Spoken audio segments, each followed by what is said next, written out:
Sir some times ఇప్పుడు మీరు అన్నారు హార్ట్ రేట్ అని చెప్పేసి చెకప్ చేయించుకోవాలని చెప్పేసి ఒక్కొక్కసారి తెలియకుండా హార్ట్ రేట్ పెరిగిపోవడం లాంటివి జరుగుతూ ఉంటాయి. దానికి what is the main reason అంటే ఏం చెప్తారు? మెయిన్ రీజన్ కాదు కానీ యాజ్ ఎ ఫిజిషియన్ గా మాకు ఒక్క కంప్లైంట్ అంటే కంప్లైంట్ అనవచ్చు, లేకపోతే సైన్ అనవచ్చు, మేము సిమ్టమ్ అనవచ్చు, దానికి మల్టిపుల్ ఒక టేబుల్ ఉంటుందండి మాకు. సరే, ఒక పాల్పిటేషన్ లేకపోతే ఆయాసము, వీటికి చాలా రీజన్స్ ఒక టేబుల్లో ఒక మల్టిపుల్ రీజన్స్ ఉంటారు. యాక్చువల్లీ మా ఫిజిషియన్ పని అదనమాట. ఒక రీజన్ మీరు ఒక కంప్లైంట్ చెప్తే దానికి ఏమేం పాసిబిలిటీస్ ని వెతకటమే. We're like we meant for like we're our own Sherlock Holmes లాగా రీసెర్చ్ చేయడమే, ఎక్కడ ఏంటి సమస్య. ఎగ్జాక్ట్లీ. ఇప్పుడు అది మాకు త్రూ అవుట్ మా కెరియర్ మొత్తం కూడా అదే చెప్తాం అనమాట. ఒక సిమ్టమ్ కి మల్టిపుల్ రీజన్స్ ఉండొస్తాయి. మీరు చెప్పినట్టు ఇప్పుడు ఈ పాల్పిటేషన్ అంటే గుండె దడ, సడన్ గా సార్ నేను కూర్చొని ఉన్నాను నాకు గుండె దడగా అనిపిస్తుంది సార్, లేదా నడుస్తున్నాను గుండె దడ అనిపిస్తుంది సార్. సో అగైన్ ఆ గుండె దడకి ఈ మధ్య కాలంలో చాలా మంది ఇన్ఫాక్ట్ పోస్ట్ కోవిడ్ కానీ లేకపోతే ఈ టైంలో ఆ గుండె దడతోటి వస్తున్నారు అనమాట.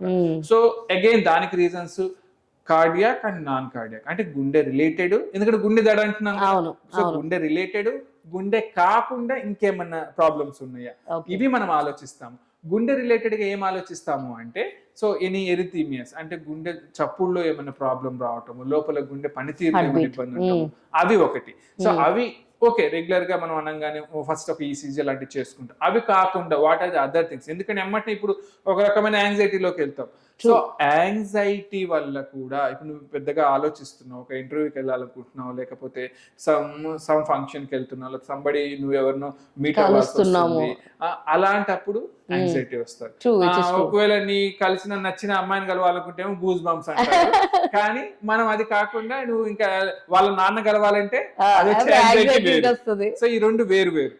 అదొకటి యాంగ్జైటీ. సార్ కొన్ని రకాల మందుల వల్ల కూడా ఇలా జరుగుతుంటుంది. ఇంకా యాజ్ యూజువల్ గా డయాబెటిక్ వాళ్ళకి లేకపోతే బీపీ ఉన్న వాళ్ళకి అప్ అండ్ డౌన్స్ అవటం వల్ల ఉంటుంది. సో కొద్దిగా మందికి అయితే కొన్ని రకాల దగ్గు సిరప్లు కానీ లేకపోతే ఇన్హేలర్స్ వల్ల కూడా ఈ పాల్పిటేషన్స్ వస్తాయి. ఇంకా మంచిగా చెప్పాలి అంటే మన ఐటీ సిండ్రోమ్ అంటాను నేను. ఐటీ సిండ్రోమ్ అంటే ఏం లేదు, ఎక్కువ కాఫీలు తాగటం, నైట్ షిఫ్ట్ సిండ్రోమ్స్ అంటాం. మీరు లిమిటెడ్ కన్నా ఎక్కువ కెఫెన్ తీసుకున్నా కూడా